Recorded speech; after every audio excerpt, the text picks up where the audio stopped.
In this video, I'm going to show how to do a kickflip as well as some tips and tricks on how to get a cleaner kickflip.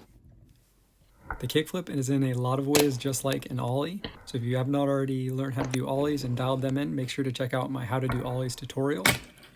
And from there, it is pretty much the same trick. The only main difference is going to be finger position and the slight flick of the front finger after going into the ollie.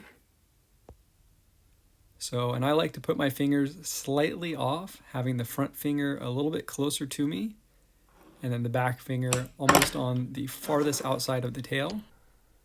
And I just do the same motion as an ollie, except I do a little bit of a flick of the front finger.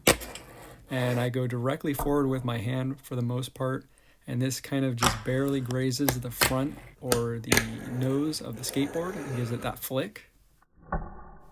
Keep in mind that all of these clips are in slow motion, and it is a good idea if you have a camera to film in slow motion while you're doing new tricks, and you can see, make sure that you are doing a kickflip. A lot of times what is common is the board will actually rotate to like a 180 or a 360, so you're doing more of a varial. So filming in slow motion, you can give that feedback and you can actually see. Another thing to look out for is what they consider rocket board, when the board goes really high up or kind of almost like straight up in the air. And it's not ideal just for the look of the kickflip, and it also is a little bit harder to land. So what really helps with that is having the finger slid up a little bit more if you end up having a little bit of more of a rocket board, and this will have the front end of the board kind of balance out a little bit faster. A solid kickflip consists of the pop, a flick, and then the catch in the air and then landing it on the ground. Technically you don't have to catch it in the air, but I do think it looks a lot nicer.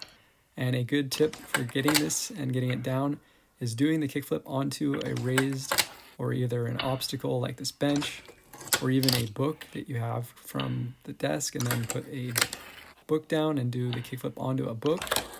And this will kind of train your hands to catch the board a little bit higher than the ground, so you catch it in the air.